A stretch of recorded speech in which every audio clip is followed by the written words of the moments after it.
Hey everybody, Crypto Mentor 99, how you doing? And you know when I'm talking about XinFin, it's going to be a good day. It's going to be a good day because we've got Mr. Chris Neill, who's in charge of the ecosystem development and community management of XinFin. And with that title, you know you got to have big shoulders. Hey Chris, what's up, dude? Hey, how's it going? Good to see you. Hey, thanks for taking time out of your day to come on and be interviewed. We appreciate it. Yeah, sure. Before you get started, though, on behalf of the team, just like a friendly thank you for all the support you've given us. We didn't ask you, we don't pay you. You're just a very generous, enthusiastic person, and so we're lucky to have supporters like you. On behalf of everyone at Xinfan, thank you. Cool. No, thank you. So, again, I've got way too many questions for the 25 minutes or 35 minutes that we're going to be on. So we'll kind of leave everybody hoping for another interview in like a month or two. So let's kind of start off with this. So you're a young guy, I'm an old guy, right? So how did your interest in cryptos get started? Like, did you roll out of bed one day and say, hey, I want to learn more about blockchain technology?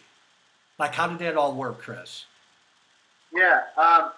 So probably the last 7, 8 years, I've done foreign exchange trading, forex trading, and the nature of crypto trading isn't that much different. Okay.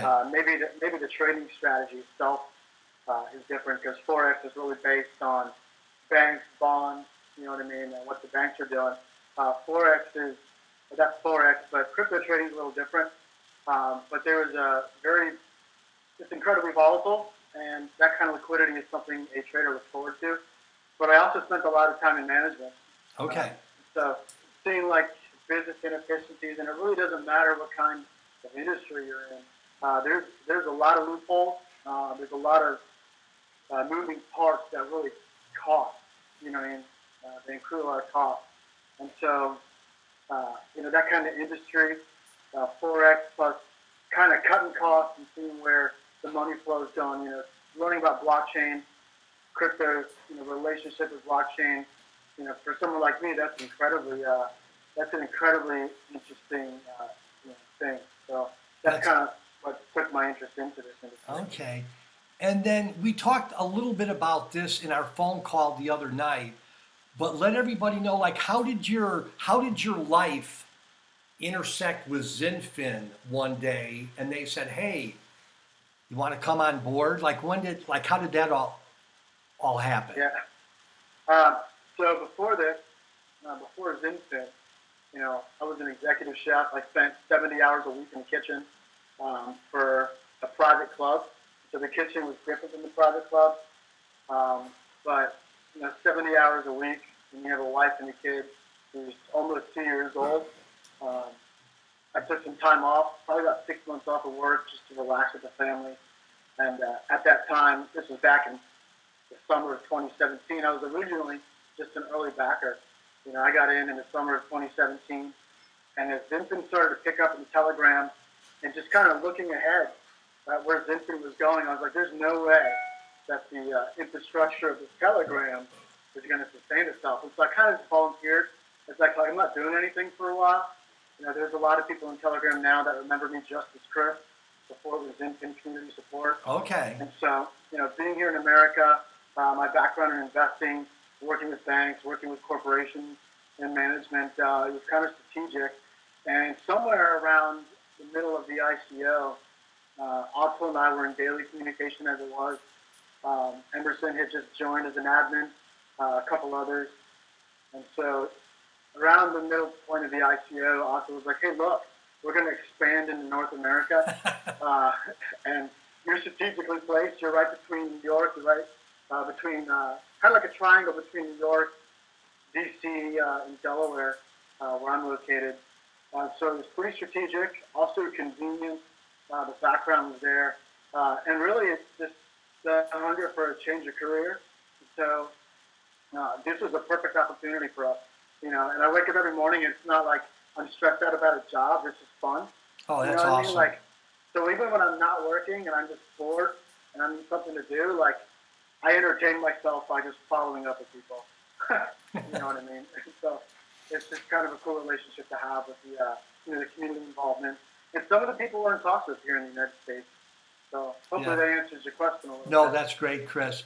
So when I look at ICOs, because I got in, and again, we talked about this on the phone, I think I got in at like mid to late June of 2017.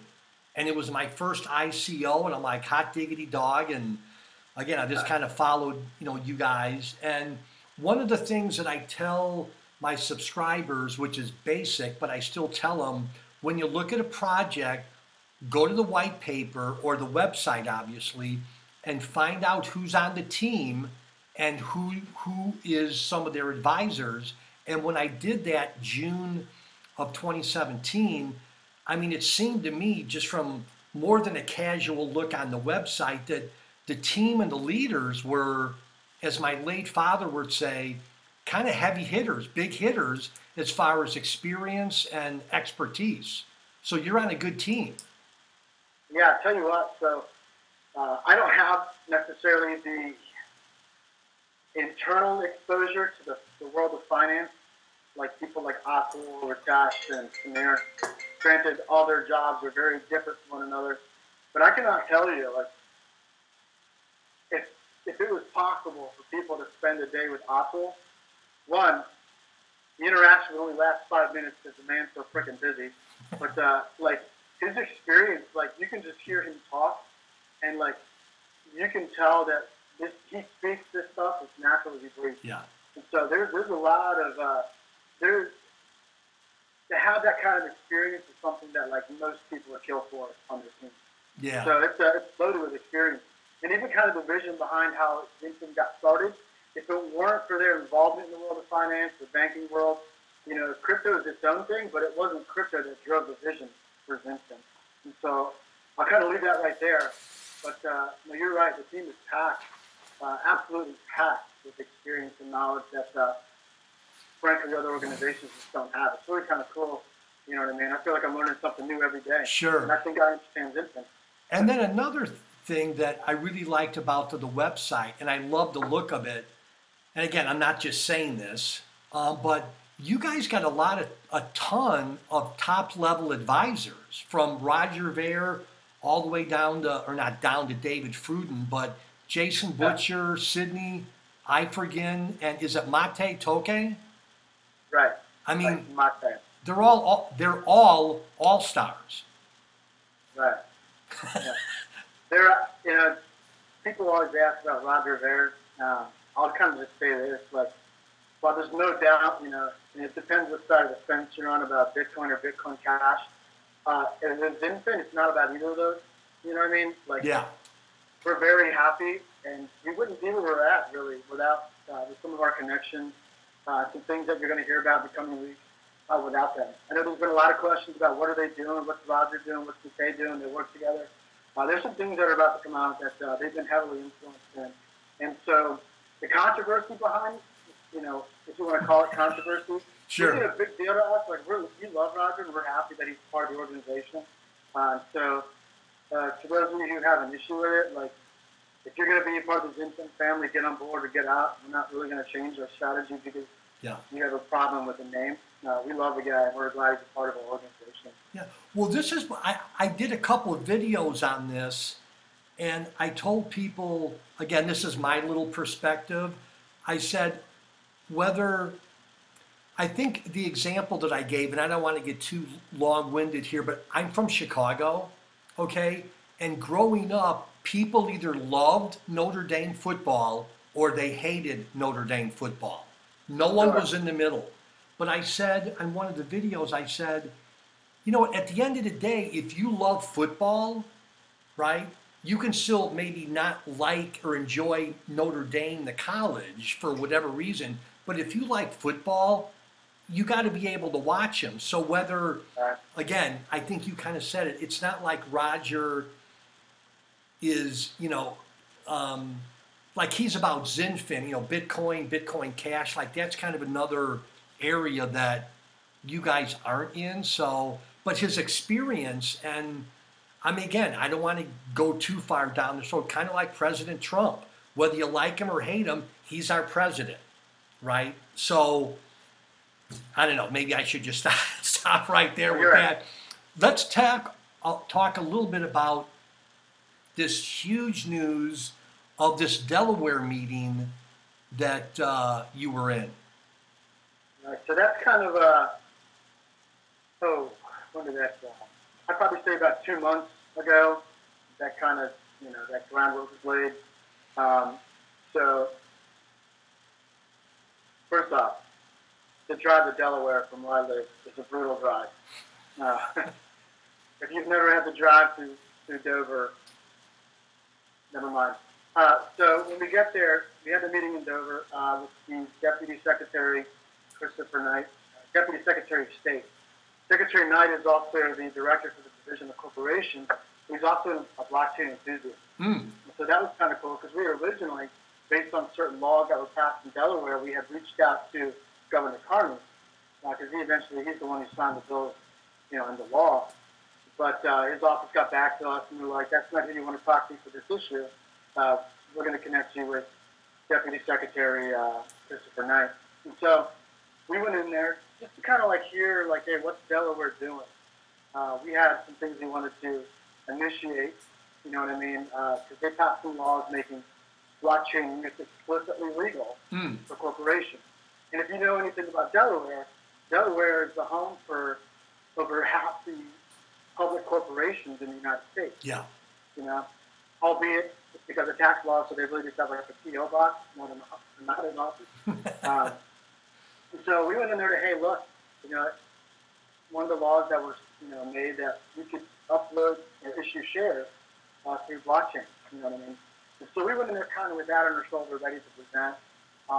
But we kind of, in natural conversation, Secretary Knight was explaining that they have a network kind of already in development that does a couple things, but really is kind of helping them understand how blockchain works and how they want to utilize that as a state. So they're actually still learning. But even cooler, on top of that, which we're more excited about, is that the Division of Corporation actually works alongside their local companies. It kind of works with them and their export around the world, around the globe. And so they're actually traveling to Singapore this year, ironically. Yeah, so they're traveling to Singapore to kind of help enhance their export market. And so one of the things that naturally we did, we're like, well, let me tell you about Trade Finance. You know what I mean? And so he was excited about that. Another thing that they're doing, they have what's called the Delaware Sustainable Energy Utility, where, about going green, renewable energy, cleaner energy. And so we talked a little bit about the solar power plant, which was actually one of our first initiatives last year that really came out about something that XinFin has done. And so, excuse me. So he was excited about that, and he's like, follow up with us. When you get back, wherever you're going, send all that information over here. Because as soon as that, that network that they're developing, once they figure out what they're going to do, they're going to open it up for other blockchain organizations to, kind of analyze, follow up with them about what do you think of this network. And as they take their first steps, that's the relationship that we're going to try and build with them right now, so that we're already working with them before we're ready to hit the ground running. Wow. So it's still very early in Delaware, but we're kind of like this so far, if that makes sense. Yeah, wow, that's great. That's great. We talked about this a little bit in the pre-interview. I'm getting my sheet of paper here. I got a few emails, I don't know, the past couple months, and for some reason, a handful of people wanted to know, and this was one of the first projects that I remember seeing on the website, Ramco Systems. And it's my understanding that Ramco is this big conglomerate of like $1.2 billion worth of, businesses. Could you maybe speak a little bit about that, Chris? What's going on with Ramco and XinFin? Yeah, so simply put, they're kind of like enterprise resource planning. And so on an elementary level, for those of you who may not understand, deeper explanation, what they basically do is they connect multiple companies together. So cloud, IT, so a lot of software integration, stuff like that. And so kind of what they're doing for us right now, they actually had a big part to play in our early pilot. I'm not going to mention any names. You'll hear some very shortly, I promise. But basically connecting a bunch of Fortune 500 companies into, our XDC protocol. Okay. So the relationship that we've had with them over time, similar to what we're doing with Delaware, it's kind of produced its own results. Nothing happens overnight. And so Ramco took part in the pilots, and some of the other companies did also. And so they're basically connecting our blockchain network with a bunch of organizations that are interested in looking to use blockchain, but on the back end, if that makes sense. Okay. Now, I got another email, or wait, this was on Telegram, about, and again, your roadmap is on the website, so sometimes people need to go to the website, frankly. But is there anything, again, just broad stroke statements like third, fourth quarter of 2018 or like 2019 that you'd like anybody to know, or you can talk about anything? There's certain things that, kind of on the radar for 2019 that I just don't have the freedom to go into. But really, honestly, you're going to see here shortly an update to that. You'll see some more about the hard wallet. You'll see some more about, obviously, the release of a new website. Then you'll see some of those partnerships that were established earlier start to come into light. And you'll see more details about what that looks like, whether it's tokenized, non-tokenized. Okay. So basically, you're going to see a lot of, you'll hear a lot about America too. Kind of the goal, North America. Kind of the goal is that while the foundation, the groundwork being laid here in the United States, we want it to be obviously XinFin, but sustainable, self-sustaining in this country where it's not relying on India and Singapore. So everything from its own financial stability, dev team stability, marketing, et cetera, stuff like that too. So you'll see some stuff like that about how the company's grown and it's continued to, its plans to continue to grow, if that makes sense. Sure. I was on Telegram day or two ago. I mean, I'm on it every day, and there were a few new people, right? And you could just tell that they were probably brand new to XinFin for sure, and maybe brand new to cryptocurrencies. So if someone is watching this video for the first time, right? Like, what would you want them to know? Again, you could answer however you want. What would you want them to know about XinFin and why XinFin's a good investment? I'd be very cautious about using the word investment. Okay, there you go. Okay, sorry about that. I would say, honestly, if you're new to crypto, it'll be easier to be patient because we don't operate in any structure like the normal crypto community. XinFin didn't happen overnight. The concept was well over a year before any type of groundbreaking happened. We don't promise any quick return because, frankly, you're not going to get a quick return. And we don't really operate off of speculation, off of hype. If you ever hear anything from us, it's because it's set in stone. Yeah. And we're just releasing something that's been in development months back. And so, working with governments, working with large institutions, overnight, you're not going to find that in their dictionary. That's not in their MO. And so, you'll also notice that our Telegram is, 3,200 and change. Yeah. We don't market heavy to the hype community. In order to protect volatility, to keep institutional interest, the price volatility has to be something that's under control. And so you're going to have to, if you're coming from a crypto background, be patient and kind of try to shift your mentality from instant hype speculation to patient, real quality results in terms of value. You know what I mean? Yeah. And so hopefully that makes sense. No, that's good, Chris. That's good. So let's talk a little bit, again, however you want to answer this, maybe about some upcoming conferences that XinFin may be participating in. Yeah. So next month I'll be going to San Francisco for the Blockchain Economic Forum. Be sitting in on a use case panel, a light presentation of XinFin, building some more connections and, trying to develop more American relationships with some companies here. But the big one we're looking forward to is in November. It's the Blockchain for Finance North America. It's in Boston, Massachusetts. XinFin, we have the keynote position there. Whoa. What's unique, yeah. What's unique about Boston is that it's not like Consensus where you pay all this money and you can attend. It's not like BEF in San Francisco. It's a very exclusive kind of forum or event. Anyone who comes, like we have, like you said, the keynote position, but anybody that comes to the event is there by invite only. And so these are only like companies looking to leverage blockchain, have a heavy interest. So myself and Alpool will be tag teaming the keynote position there.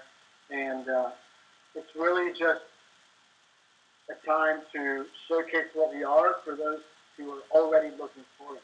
And so it basically qualified me right there for it. You know what I mean?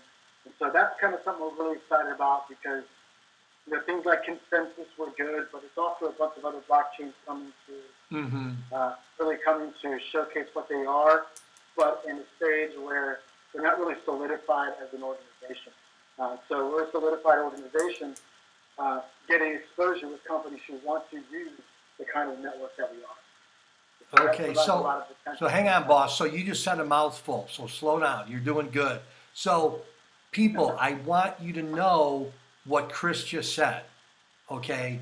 There's an upcoming conference in June, but there's one in November, and Chris, correct me if I'm wrong, there's one in November in Boston, Massachusetts that is invite only, and XinFin's gonna be there. So that should speak volumes. I mean, not just XinFin, but it's invite only as opposed to a normal conference where you pay your entrance fee and anybody and everybody could be there, but not so with the one in November in Boston. It's invite only. Yeah. Wow, that's a big deal to me. I don't know about anybody else, but Yeah. Again, not that this makes any difference. And like, would it be under 500 people? I mean, kind of a small setting, for lack of a better word, or? That's about actually what I think. That's about what I was told it would be. I mean, 450 okay. to 500. Wow. So, Okay. And in my hands right here, we're going to switch gears. I did a video on this the other day. XinFin well positioned after Consensus. So first of all, how was Consensus, Chris? well, I think in that article it says it was a little pond with a lot of fish. That was correct. No, it was cool. It was a lot of fun. We got to bump into people we didn't think we were going to bump into. We're excited about that. But I know for me, it was a couple things. For XinFin, it was a couple things. We walked in there knowing that we were there to network. We already had a number of awesome meetings lined up. But I think the big takeaway, was how the media says one thing about the blockchain and how institutions and governments are, skeptical about it. But I would say that the government involvement at Consensus really painted a very different picture than what the media has to say. Wow. And anything good, the media is going to trash because it's a story and it creates a long-term conflict that they can kind of leverage for their own sake. And so the fact that you had members from the Federal Reserve there, you had the Commodity Futures Trade Association, the commissioner, Brian Content there. I was intentional about sitting in on those meetings because coming from a forex and an investment background, Mm-hmm. I know what you see on TV and reality is not the same thing. You know, there's a lot of people who do forex trading who predict, spikes and crashes that while analysts on TV are saying this is going to happen, the reality is that's not what's going to happen. And then sure enough, they're always wrong. You got people like Warren Buffett saying one thing, but the reality is that it's another thing. And so Yeah. the media said, and what the president of the Federal Reserve out of St. Louis had to say, what Commissioner Contender had to say, it did not line up. And so getting to hear from the horse's mouth, kind of like President Trump, he tweets so that you hear from his mouth and not the news. And so it was kind of like that, So it was really kind of cool to hear how the United States government was not shunning blockchain, but you get all these analysts up there, people trying to protect their own vault from Yeah. what the threat of blockchain really is to them. But it doesn't have to be a threat. That's the thing. But they're scared. It's still very new in an industry.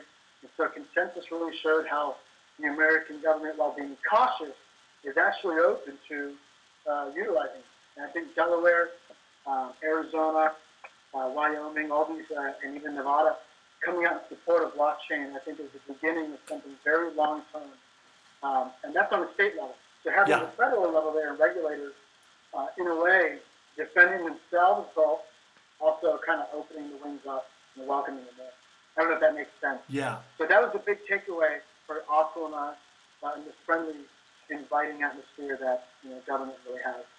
Well, on the Cool first, concept. yeah, cool.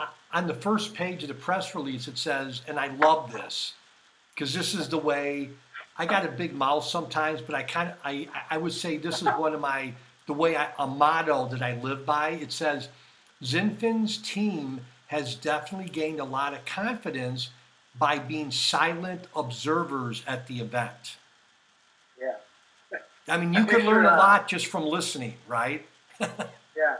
So when I read that, I kind of pictured it as like there's a lot of people moving in a movie scene. You get this master shot, a wide angle, and then there's that guy standing still with the hoodie on, just looking through the crowd.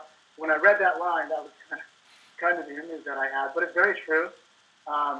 There was already a lot of confidence going in, especially because you hear a lot of companies, and you saw their consensus, like I said in the article, you have a lot of people who are like, we're doing this, we're doing this, we're doing this. We don't have a product yet that will be live hopefully by next year or this quarter. And then you had a lot of people who paid a lot of money to preach their product, and props to them. We're all promoting the blockchain together. Yeah. And you have a lot of people who paid a lot of money to basically showcase themselves. And that was a lot of what consensus was as far as the sessions go. There was a lot of other stuff, but it really showed that,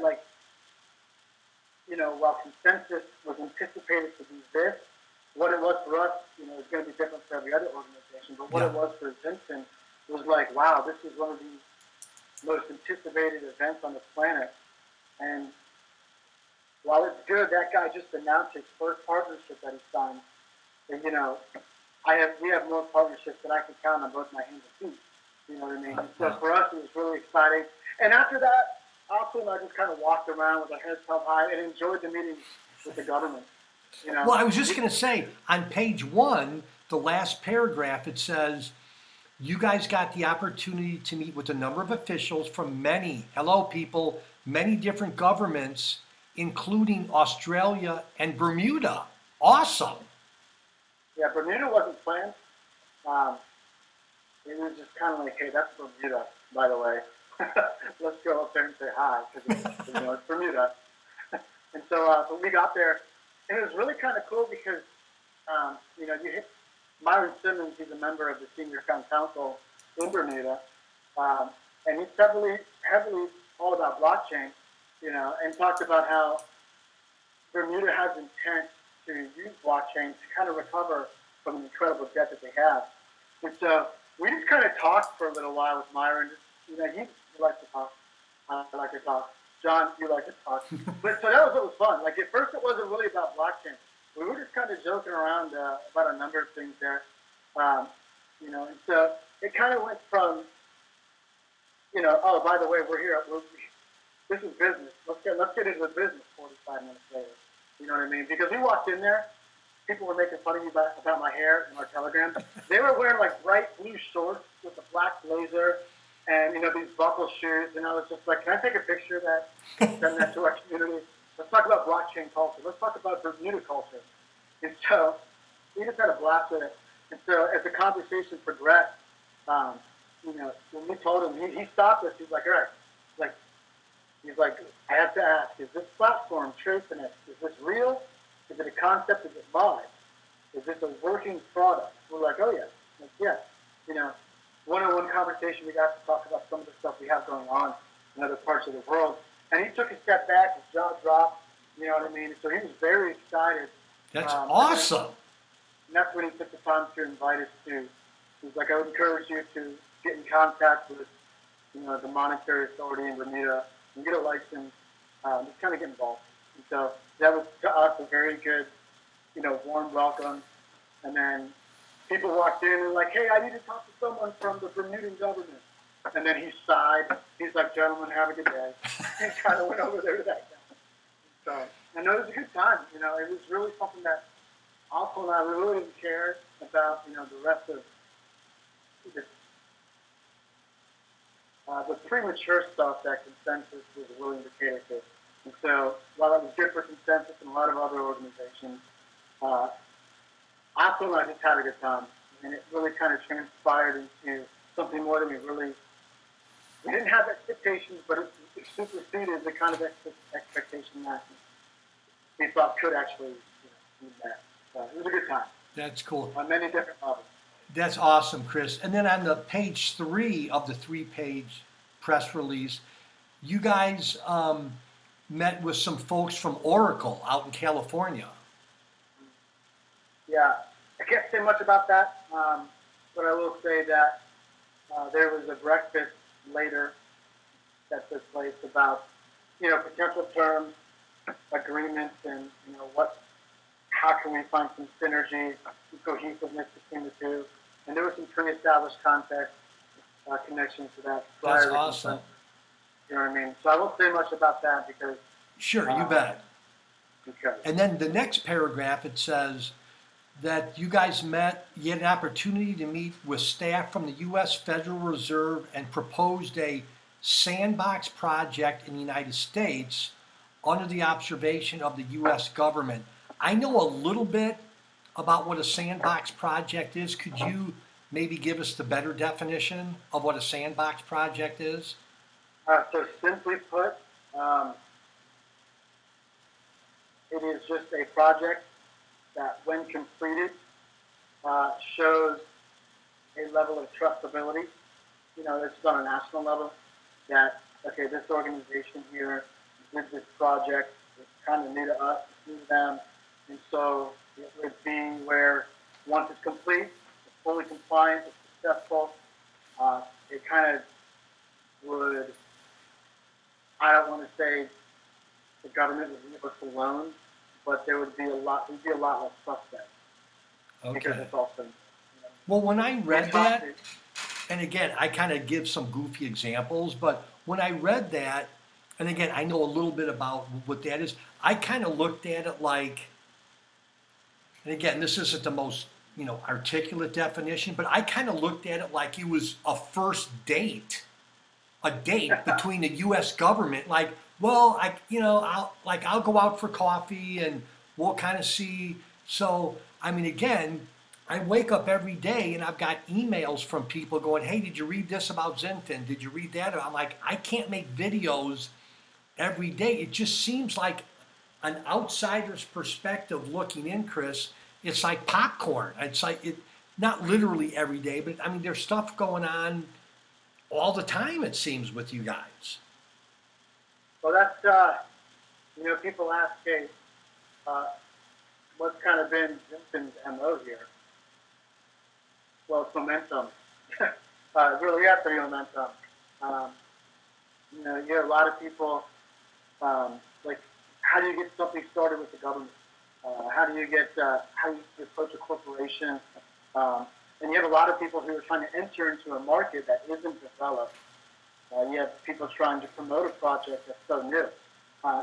You have a lot of people who understand blockchain, but out of those 10 people that understand blockchain, maybe one could adequately explain it. Yeah. And so we have a lot of momentum in our ability to kind of connect the ideology and the open door, the use case that's there that people don't necessarily know is even there. I think one of the biggest learning curves or probably one of the biggest hindrances to the accepting blockchain is the learning curve. You have something that's so brand new, and you try to explain something like that, and they're like, "What is a blockchain?" And people go, "It's Bitcoin." No, I understand why you think it's Bitcoin, but it's not just Bitcoin. But then on top of that, you have not just the learning curve in the front end, but the back end. So you have all these coders and developers who don't really know much about blockchain, and then you have the integration side between that organization and then our network, and that's a massive thing too. And so there's a lot of things that could really kind of stall momentum. But we have an incredibly large and incredibly busy development team. That's why we want the American dev team, the groundwork for that's being set up. That's why we want America to have its own development team to kind of sustain that momentum here. I can't tell you how busy it is over in Mumbai right now, in Singapore, because of that kind of momentum. A lot of people are like, your team's untouchable, we can't get a hold of them, they don't show their face. I get it, I understand, I fully understand. I don't hear back right away from our compliance team. I'm trying to be in communication every day, you know what I mean? So, I get that. But there's always something going on because we're able to sustain our momentum. And that's kind of big secret, the part of our success. You know what I mean? That's great. Well, let's end with this, and I end every interview like this. We're going on 40 minutes, which is fine. So is there anything, Chris, that you want to add or say, Crypto Mentor 99 didn't ask me about this, or, I want to, is there anything that's kind of on your heart or mind where you're like, I want to say one more thing about blank, like you get the last say? Yeah. Well, first, thanks again, John, for your support. But I know a lot of people are always asking, when is information going to come out? And part of me is like, I could just tell you right here, but then these premature announcements are only going to hurt. A lot of people are asking about our marketing strategy. I get that. I get it. But this is a new industry. The marketing doesn't look the same. Google Ads isn't going to bring us blockchain success. YouTube videos isn't going to bring institutions into our network. It might work on YouTube for gaming networks and stuff like that, but the marketing has to be strategic. It has to have a tactical approach, one that makes sense. And so on the marketing side, for us, it's really about timing coupled with execution. Because it's not that the use case isn't there. It's not that the potential isn't there. But the use case is everywhere. And we recognize that. And our target demographic recognizes that. But the success isn't going to come from pouring money into marketing. There's a budget for it, and it's yielding results. But the marketing success is going to bring the best return if the timing is executed correctly. So I hope that makes sense and calms some people's wonders about how the marketing's happening. And on the note of what about partners? What about names? What exactly are they doing? You heard a while back that we're working on getting press releases, but it's going to be very short because some of the stuff we want to talk about at these upcoming events, we had to get permissions for also. So you'll get some of that news here very shortly. So we very much appreciate the patience and just a little bit longer. You and bet. I hope you kind of hear the excitement in my voice. I don't make this stuff up. Yeah. I didn't wake up and I'm like, what can I do today to message people? Right. This is very real and it's real momentum. Yeah. And, that's very, good. very soon you're gonna have the answers you're looking for. Yeah, yeah. Well, there you have it, people. I say Mr. with respect, Chris Neill, man in charge of ecosystem development and community management. Chris, thanks a ton for taking time out of your day to explain to all us little guys about XinFin, where it's been, where it is now, and where it's going. We appreciate it. Thank you very much. Thanks, you guys, for all your support and continue to hold. All right, see you, Not a Chris. pistol, but We'll be back in take care. touch. Bye-bye.